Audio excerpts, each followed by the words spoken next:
Good. Thanks everyone for being here today. I'm Alex Free. I'm the student government president here at UT Tyler. Over the past couple months, we've been working diligently on the tuition proposal and the increase alongside Mr. Jackson here. We wanted to have the town hall today for everyone to be able to come in and ask the questions that they had. If they had questions, obviously not a lot of people did, but we'll hope more come tomorrow. So what we've been doing is we've gone over the proposal. They've presented twice to SGA now. I've talked to multiple members of the board of regents, members of the system about the proposal to make sure that students have an adequate voice in this as well. I'm going to turn it over to them because I don't have a whole lot of specifics and let her go over the proposal. So Ms. Jackson. Hello, my name is Laura, and I am, Dr. Mabry asked myself, Harold Doty, Howard Patterson, our Vice President for Student Affairs, Dr. Marin, our Provost, to serve on the tuition committee. And so now I'm going to let the Provost say a few words just about sort of what our goal is here today, and that's to hear from you all. And so I did want to give him a chance to introduce himself and let you know who he is and what we're here for today. Thank you, Laura, and I appreciate the opportunity to talk to you about this very important thing. There are two things that we care very much about. One is that as you come in, you would leave us with a degree that has a high quality. And that's why everything that we do is very important, that we would have a high quality education for you. And the reason we are here today is we need to figure out how we will be able to impact that quality education and increase the value of your education. And that's why I'm here to see what type of recommendations you have in terms of the tuition changes and tuition increase, so that we would be able to devote the funding that will come as part of that to have you graduate sooner and to also have a quality education for you. Thanks.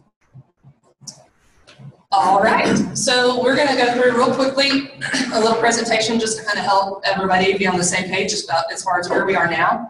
And then the next phase will be about getting your feedback. So that's what this poster up here is for. We're going to get all of your ideas. And then at the end, Dr. Doty is going to facilitate an activity where we sort of prioritize the feedback that you all have given today. And so that's kind of how the presentation is laid out.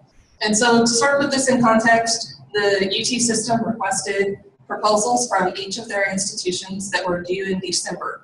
As Alex said, we did meet with SGA numerous times as we put this proposal together. Unfortunately, it was right in the middle of Thanksgiving break, finals, and then the break for Christmas, and so, or for winter break.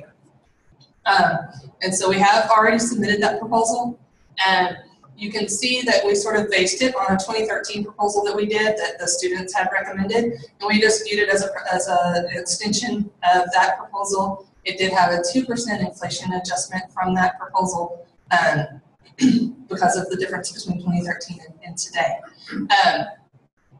And then so the opportunity today is to provide feedback on the student priorities for spending. It is not UT Tyler's decision as far as what the tuition rate will be. That is a Board of Regents decision that they're going to make beginning at the February board meeting. And so we have submitted the proposal with our requests for the things that we would like to, based on the things that we would like to accomplish at UT Tyler. But again, that's not a decision that this committee or that we in this room get to make today. And so I wanted to make that very clear. And regardless of what the tuition is, if the tuition is flat from last year, or if there is any sort of adjustment from inflation or anything else, it's still important to go through what we're doing today, because we need to know what the priorities are and what the student experience is, and as Dr. Mimran said, how we can make that better for you. So the process, here's sort of everything that we've done. And so like I said, the tuition rate is something that would be voted on by the Board of Regents. And then the fees, and we're also going to discuss fees today. And so any fee that would be changed, that would be up to a student vote. And so Dr. Patterson is going to go through that process later on in the presentation. And so I know everybody is going to be interested in the numbers. And so these are the numbers broken down by the semester dollar increase and the weekly dollar increase. based on what was sent in that proposal in December. I'm just going to let y'all have a chance to review this. If you have questions about the numbers, that's why Dr. Duddy is here. He is the representative from Business Affairs, and so he can help break those down for you.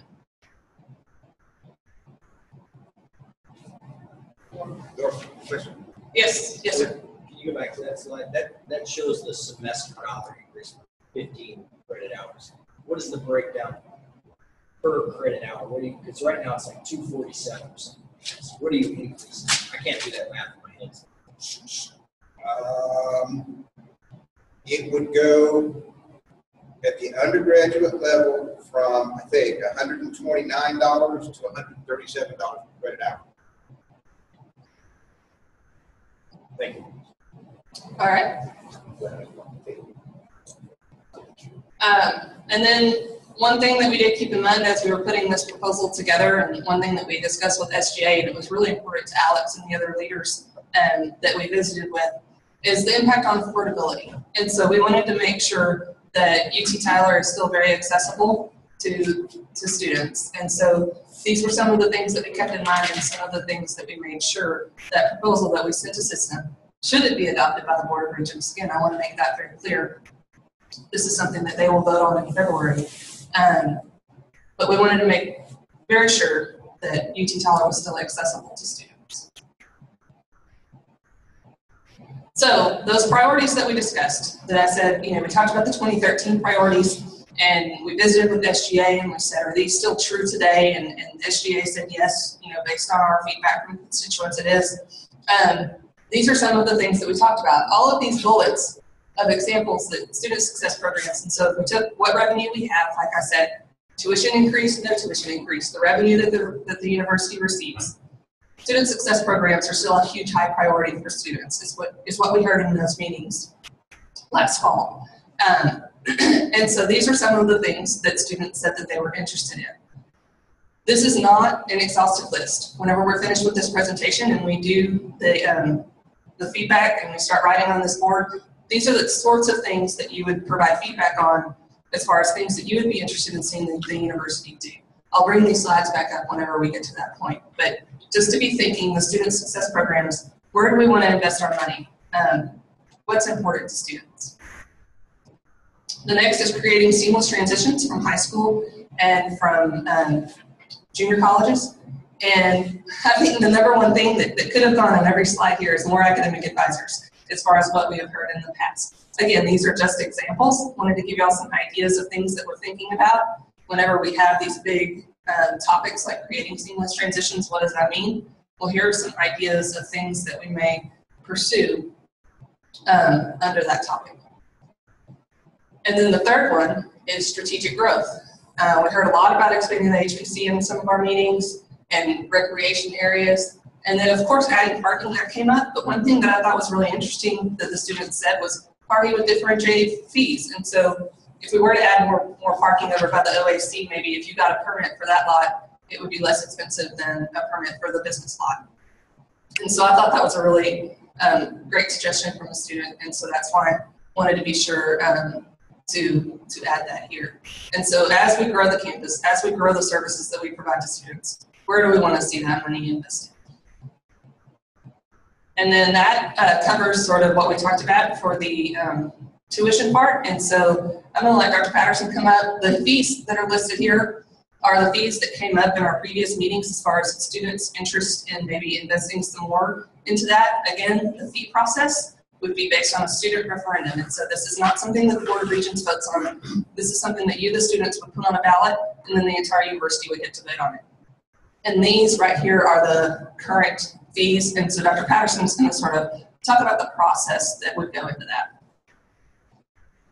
I can yell. The process.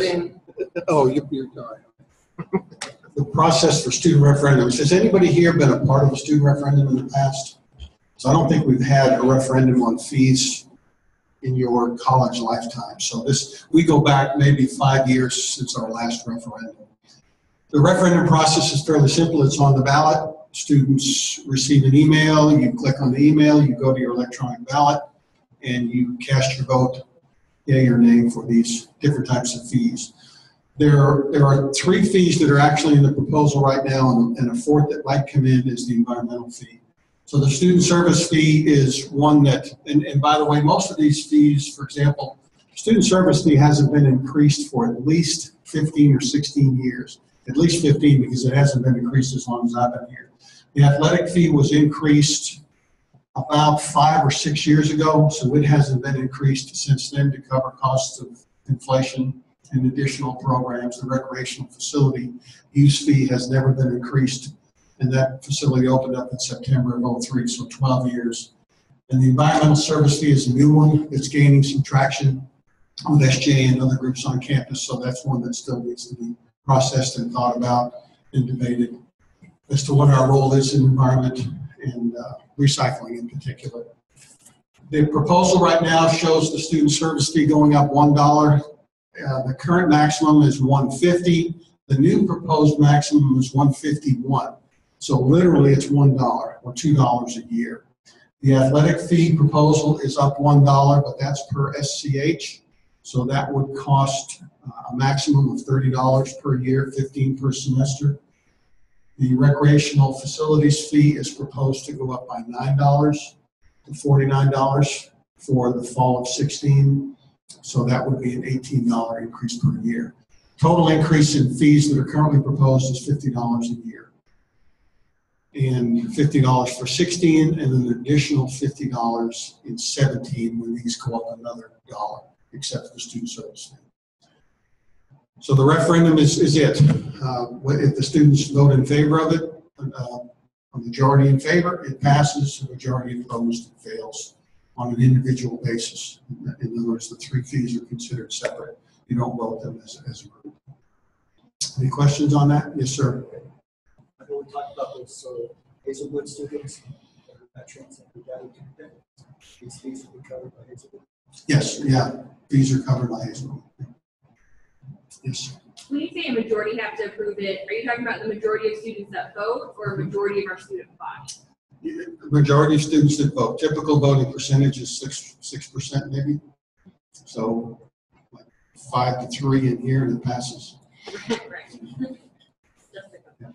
don't know if you guys know the current amount of students that we have enrolled. What's your estimated revenue increase per semester? Estimated increase per semester for the athletic fee would be approximately, you want me to, Increase in fees total. well, it would be $50 per student. I don't know how many students we have full time. Harold's crunched the numbers, I haven't.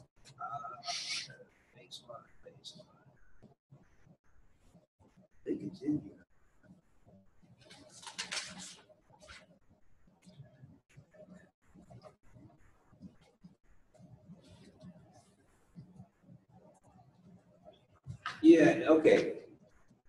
More or less, because we didn't break it out this way as the difference, but at the undergrad, I can do it with the total. At the total, it's going to run about $2 million. For fees? No, total. I only have what he asked for total, I think. So across all, and the fee increases are part of that first number we talked about. They rolled into that. So this is part of, not in addition to. Is this per annum or per? That's for the full academic year. Okay, so it would be about $2 million. That would include summer school? Yeah, that's everything. Small percentage summer school. That help answer your question? Okay. Yes, sir. And what would the total income include, like with our current income? Because my understanding is that that's just the increase to be $2 million. Yeah. What would the total then be? It would go from about 50.4 million to about 52.5 million. Yes, sir. Okay, these increases, are we going to stay on par with other UT system schools? Are we going to be the most expensive UT system schools? How's that compared to SFA and another schools? What I can tell you is that our increase puts us almost exactly in the middle of the pack of the UT institutions that are submitting proposals they're submitting to the Board of Regents. Oh, and I believe it will still put us below SFA. So, that answer your question? And that depends also on what they do, because everybody's going through this process right now. So you're saying that the increased percentages would put us in the middle of the pack, not the actual total cost? I believe it would still be one of the lower. No, I think we're in the middle. We're the median right now for system, and with this, we would still be at the median. But you Because our have to increase in remember, median- somebody could still jump above us Right. because they're also proposing different things. Their own tuition proposal. I don't think what we're proposing, given what I believe the other schools are proposing, I don't think it's going to lead to much, if any, reshuffling in how institutions are ordered. I'm a little interested in, I don't know if you guys know that or not, so it's a question I asked, but for, their student body, their size, what they're charging, and I'm referencing UT Austin, what they're charging per credit hour, what is that ratio and how does that compare to what we're charging? I'm not sure I understand your question. And why I'm asking that is because if UT Austin has a large body and their ratio, for instance, is 2-to-1, and our ratio is 4-to-1, so we have a lower cost, basically. Why can't? Because I'm getting the feeling that everybody's not wanting to do this, like this is a bad thing. I'm not getting that impression at all. Or I'm feeling it. Okay. Like, I just feel like we're kind of dancing around it and not going straight at people, because I really think it's a good thing. So really kind of what I'm asking is why are we only increasing by $2 million? Because all those things that were listed up there, there's not much we can do in each one of those areas with $2 million. I can answer that if you want me to try. In our conversations,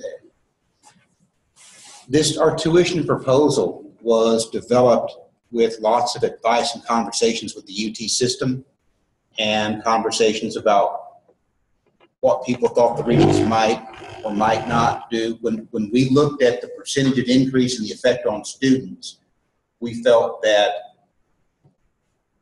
given the political environment, this was a reasonable increase, because if you look back since our last tuition, mostly what this does is this just adjusts our cost for inflation since our last tuition increase. And we felt in the current political environment that leaves us in the position to tell our students, well, we're really not raising costs on you. We're just trying not to back up any. And going back to that point, and that's what I said at the very beginning, this is a Board of Regents decision. And so we put forward our proposal. We put forward that proposal with input from system as well as our campus community. But at the end of the day, we have to do something that the Board of Regents is going to find acceptable. And so we wanted to be within that acceptable range for them. Is that a No, that's clear answer? I'm not meaning to dance around it. It's really their decision. And there's no guarantee that they will accept this, or in the past they've done things like kind of said blanket, have across the board, everybody gets less than A&M. So when they when the Board of Regents requested tuition increase proposals from the institutions, they did get some feedback from some legislators and from some elected officials in Texas, negative feedback. And so I think that they were trying to be sensitive to the concerns of some of the stakeholders for universities. of course, because that increase tuition in Hazelwood, Post Island goes up, and that increases the state's cost. the state doesn't pay it. We're the state. for Yeah. Hazelwood. We're the state. Yeah, that's why. We pay for those. We pay for UT. We absorb that. No, UT Tyler. UT Tyler pays for the Hazelwood exemptions. It's millions of dollars. So do we have more questions just about the process and sort of the overall questions, or do y'all want to start the sort of feedback? Yes. I may have just missed this, but what is is there a proposed set amount for environmental? There is not a proposed set amount, because this is something that was brand new that came up in the fall as we were discussing fees. This is something that the students brought to us and said, well, in addition to the student services and the athletics and the rec center fee, we would be interested. And so I work for the Or did you have something, Dr. Beck? No, Alex got the numbers. It can be anywhere between $2 and $5. I know Austin has one that's $5. I think El Paso has one that's $2 or $3. They vary around the system. It's not going to be more than $5. It's not going to be less than $2. That's the way that it's set up. I just work for the University Center, and we got brand new recycling bins, and they're rather expensive, but people have already started using them a lot, and there was a couple of people who have really liked them, like the look of them, and they're excited about where that program is going. So I was just going to check that, because just not even, I am in SGA as well, and I've received feedback from that, but just working here, people not even knowing that I put input in on that, they've voiced that. Great. I just have something. Sure. I was just down in Austin at the faculty advisory council meeting. We met with the chairman of the Texas House, Zerwas, the head of the Higher Higher Education Education Committee. And we did raise some issues about the cutting of funding that the legislature has been doing to higher education. And he was very well aware of the burden that Hazelwood is putting on the universities, and he indicated that's going to be something they're going to be discussing in the future, which I got the impression then some sympathy on the need of universities for some adjustments to our tuition increases. All right. Any other overall feedback? So when we go through these priorities, the 3 that were outlined are student success, seamless transitions, and strategic growth. And so we'll start with student success, and I'm going to put a timer on us because I do want us to be respectful of everybody's time. And so there are some ideas listed on the screen. If you all think those are good, let me know those. If you have others that you would like to see the university pursue, well then let me know those. After we put them on these posters, we'll put those up around, and then like I said, Dr. Doty will lead an exercise where we sort of vote on them to prioritize them. So are these priorities that we think, that students think? Just to clarify, you want the student input on, correct? Right. Right.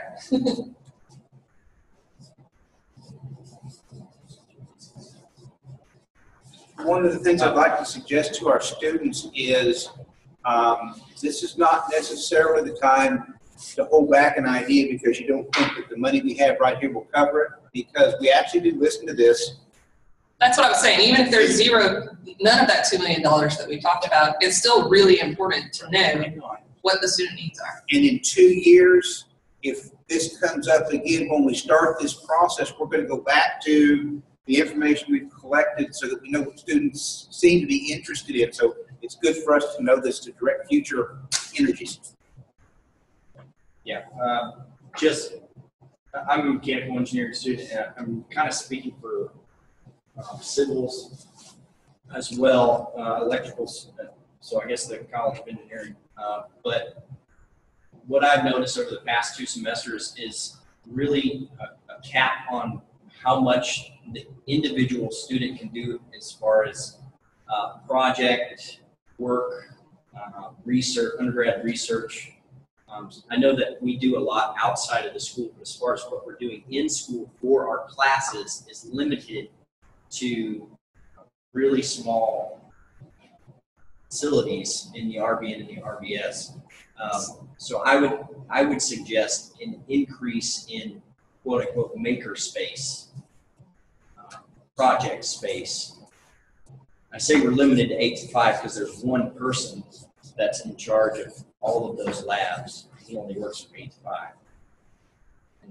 5. We're in class from 8 to 5, so if we wanted to work on our projects, we've got to be inside of that timeline. So I think, yeah, just an So more staff time. Staff time, project space, because we're also limited in labs. In my materials and manufacturing lab, only 2 people can do a lab out of a group of 5. The other 3 just have to come back, 2 have to come back and have to listen to what they did, because there's not enough space for those other 3 to go in and do the lab.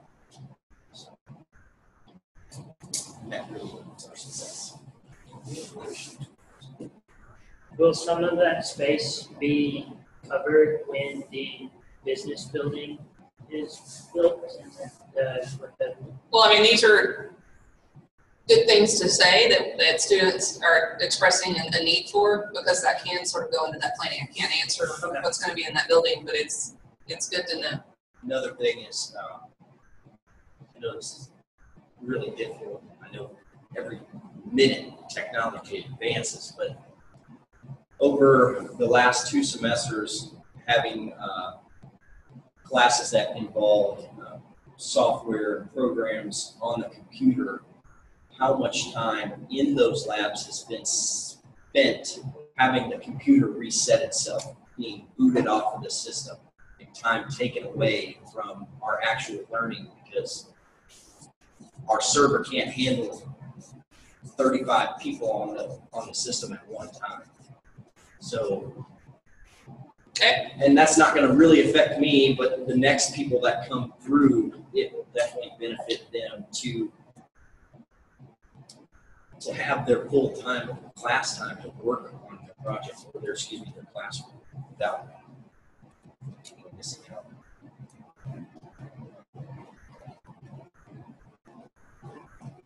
Are those that have come up previously in student meetings, are those of interest to this group? Yeah. All of them, one of them? The library hours is a big thing. In all honesty, I think it should be a 24-hour library. Either that or you have a 24-hour place where students can go. And I'm not just talking about on-campus students, because they, of course, have their rooms, doors and things, but off-campus, non-traditional students, they have a room that they can come and study 24 hours. Yes, sir. I've noticed that's kind of maybe not so much a library, but space outside of this, like the distance campuses, like we have library hours, including Palestine. The Palestine students have also talked about wanting space to come because they don't open until exactly 8 o'clock. So if they have an 8 o'clock class, there's no way to come in and prepare some group before the test. Whereas we open at 6:30. That was a need that came up through email to me this week. So they want just somewhere to collectively assemble before their 8 o'clock classes. Sure. Anything else from this? If it's not on here, then you all won't get to vote on it to prioritize it. So that's what I want to make sure, that whatever you want to be able to vote on, we get it on the. Under better technology, the internet has got to be fixed. It's terrible. It's god awful. Wi-Fi, you mean? The Wi-Fi. All throughout campus? All throughout campus, especially the what's the housing complex across the street here? Eagles Landing. Eagles Landing has the first. I need more server space. That's what we need. Some more IT network server space. Generalized under technology, but yeah, we all know that. I've discussed with some of my professors that this is something that's already being addressed in part, but it's something that's brought up to me a lot by especially people like the BEP and HBR, their computer labs. The computers are very dated, and so especially in the HBR where a lot of students are required to use very dated programs, computers crash fairly often, which puts students at risk of losing classwork and class time and study time. So. Yes, ma'am. 2 things. One, under better technology, I think a fix or a solution would be to set up like a rolling cycle of every 3 or 5 years we update certain labs. That way every year a lab is getting done and everybody stays up to date. Because to fix everything at once would be tremendously expensive and time consuming. The other thing I was going to think of under student success, I'm a graduate student, so this is really, for me, I think I'm the only graduate student in the room, but a tuition waiver program or something similar for graduate research students. Well, the scholarship is different than the tuition waiver program, but something similar to that. Can you hold that thought maybe for strategic growth? Sure. Because that might be a really good area for the university to grow. Mm-hmm. I like it. Working on it. All right, anything else on student success? We need to move on. Yes, sir. You don't have time. Real quick, what you got? I'm upset that In general, I'm at a state university and I have people with masters teaching being mechanical. I really believe that if you're going to excuse somebody or deny them for tenure as a doctor, you shouldn't replace them with adjunct faculty as a master's. I think we deserve to have the best faculty. So I know that's kind of a college thing, but Dr. Ross loves to hear On the that. next page, I just want to clarify that we have to follow the SACS accreditation because all university is accredited. So anytime that you see someone with not a doctoral degree to teach a course, they actually have masters plus 18 credits to be able to qualify. But yes, we do look at it. All right, seamless transitions. We have some examples up here. Are there other things that you all, thinking back to when you came from either high school or from as a transfer student from a junior college, or just from life as a working adult, were there things that the university could do to make that transition smoother? I think probably every transfer student has gone through this, but this would probably cost money on the university, but your courses aren't evaluated until you're accepted in the school. And part of your decision as a transfer student is what is that school going to take. Okay, so I think prior to coming to this school, evaluate their transcripts, actually assess what that school is going to take. Because mine still aren't fully. I've been here a year now. I had to fight for some of my classes. I know that will probably cost money and probably keep some students from coming here, but you will also make the decision. Yes, ma'am. I don't think we can emphasize academic advisors enough. I know that we just got a new one in health and kinesiology that's made that department work better for as far as students go in their transition into the department. And I don't know any academic advisors that don't have full schedules. So I don't think we can emphasize that that's extraordinarily important in all aspects of students. All right, I would underline it 3 times. Right, I feel like I would bias you all, and since you're going to get to vote on these, I'm going to let the stickers speak for themselves. Yes, sir. With academic advisors, is there a separation in between advisors that we have that are mostly just to help out freshmen set up their schedules versus people who are there for, juniors, seniors, and because I just kind of had mixed up with one of my classes. I got stuck in a math class for a prerequisite for a class to take, and then I found out on my own that I could just take a different math class. I almost lost out on it. So are you saying that we ought to have 2 different bullets, one for freshman academic advisors and one for college academic advisors? There's one that's more specialized getting into, helping freshmen learn how to set up a schedule. And Well, we do have that, don't we? Yes. Because we have freshman advisors, and then each college has their advisor. I'm just saying that when I don't know how it works. I set up a meeting for that, and then I almost lost out on over $1,000 because I would have had to take 2 classes versus just taking the 1 class. And I think that's part of the need for academic advisors across the board, whether you're a transfer student or freshman or in your field, because a lot of the advisors are booked so far. Like when it comes time to the end of the semester, they have their schedule booked for 3 months, and there's nothing they can do to the next student in. So I think. So, yes. Maybe to address that issue, we can increase communication between the freshman advisors and the college advisors, so they're all on the same page. Because I've heard plenty of cases that the freshman advisors on one thing, and then when you get to your college, then it's really different. And that's where cases like he just mentioned happen. I don't know that there's a way to invest money in that, so I'm not going to put it on here, but I will certainly share that with our academic success department so that they can know that. Yes, sir. I think an idea of mandatory orientation for transfer students would be a good idea. It would just take a couple hours out of the day coming back. Transfer and graduate students. I think it would definitely provide a seamless transition to our university from wherever they came from, allowing the students to learn more about our campus community and our environment so that they're not in sort of culture shock situation. Also better than you're growing adults. It shouldn't be mandatory. When I came here, I didn't need it. I was just fine, 2.5 years.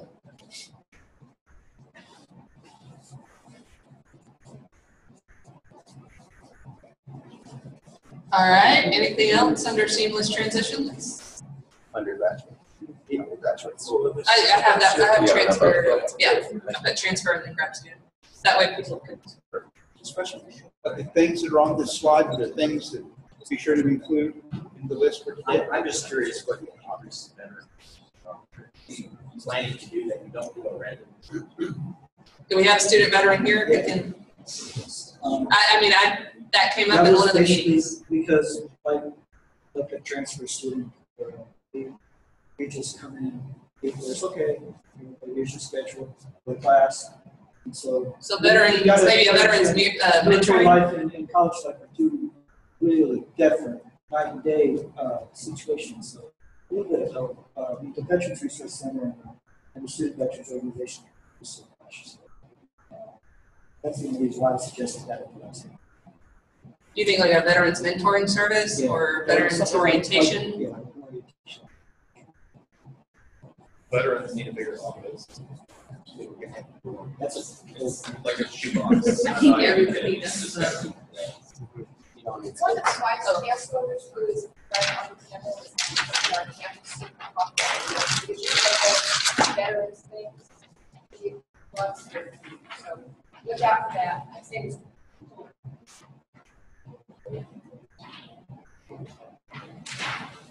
All right, so the next one is strategic growth.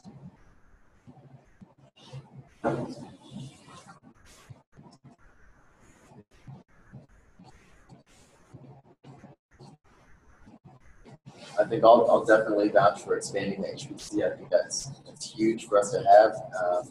As outdoorsy of a campus that we have, it's very important that we preserve that outdoorsiness. And a lot of people come to this university because the weather out here, it's nice. I mean, you walk through campus, you get the lakes. So I think expanding on HBC would be great. All right. Yes, I think this could go under expanding HBC. I don't even know if this would actually cost us anything, but as far as like when you will go to the HBC, I normally go and work out and then I'll want to shoot basketball a little bit afterwards. A lot of the times when I go, there will be a practice, especially during volleyball season. You'll have volleyball practice, girls basketball practice, then boys basketball practice. The gym is booked for almost an hour and a half, 2 hours per each team. So what my idea is that we have someone who is under HBC staff monitor the EHE gym and have that open to people like me who would be, I guess, just recreational shooters. You may need just one extra staff person, but we have a gym that's on campus that is almost unused. Well, and I think that also goes with adding recreation areas. I mean, I think that's a specific example of maybe a broader topic as well. So we can.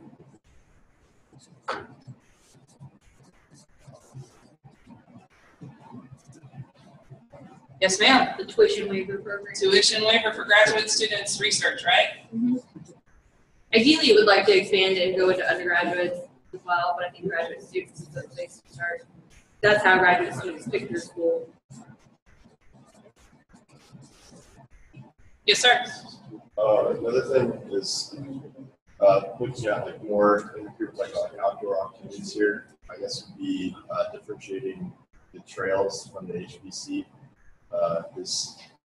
There's not really that much of an overlap, and so expansion of the HBC and preservation or improvements made to the trails are very different things. Another thing, just like echoing the HBC, I think it'd be excellent if we looked at, I know this isn't exactly building things like rock walls and stuff like that, like bringing students.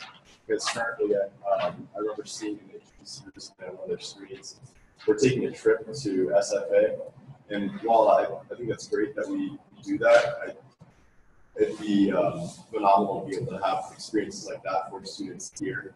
instead of having to pay additional like money out of pocket to go experience things like that are kind of, I guess, taken for granted.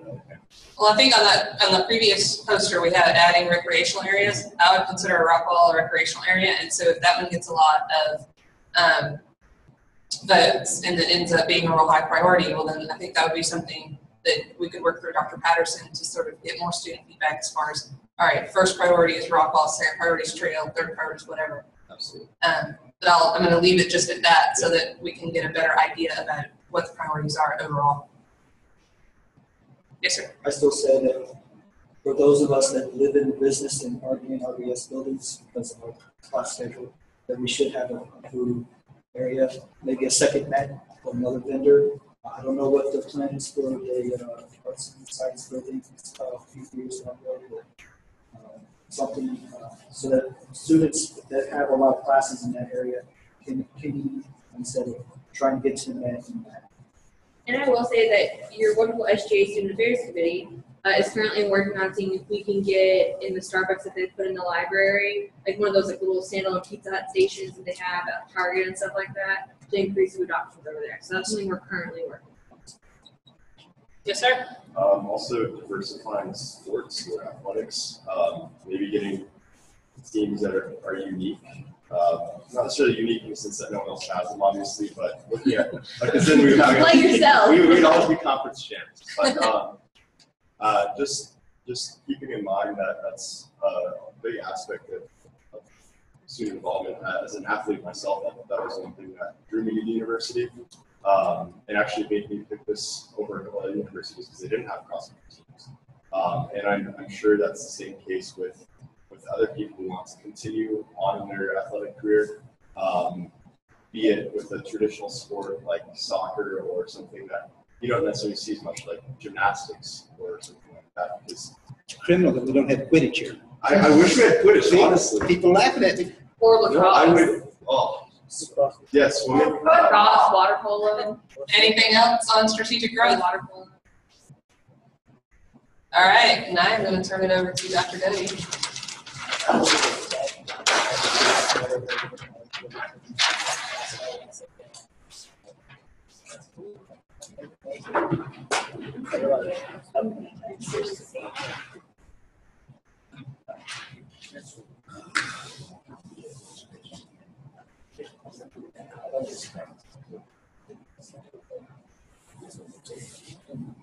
Now comes the fun part. What we're going to ask for your help with is prioritizing all of these different things so we know how important each one is to the student body. So you're representing the student body here. As we go through this, I'm getting ready to hand y'all some stickers. And what I'd like for you to do is and I'm going to splurge, Laura, I'm going to give you 10 stickers today instead of just 5 because we can get away with that. We can use all the stickers I bought over the next 2 days. What we're going to ask you to do is use your stickers to represent how important the things over here are. And I've got student success here, and at this table we've got seamless transitions, and back here we've got strategic growth. And the way the exercise works is you can put as many stickers as you want on any item. You may decide all of your stickers go on one item. Or you can put one sticker on the things that are important to you. And it really is just kind of, it represents how important the different things are for you personally. So what I'd encourage you to do, and we've got to get Laura out of here because she's got to be someplace. But what I encourage you to do is take a minute and walk around first and make sure you know all the different options that are there. And after you've done that, go back and start putting your stickers down. And when you're done with stickers, you're done playing. At the end of it, I will pick all of the sheets up and deposit them in Laura's office. Yes, they're in Laura's office. We will repeat the session that we did today. We're going to do it again tomorrow. So if you have friends, other students who want to be heard, this is a chance to be heard. This is a chance to be heard. Things that will probably, you know, I can tell you right now, not everything on here is going to get done the first time around, but we do collect this stuff and move forward with it. So have fun. Use your stickers.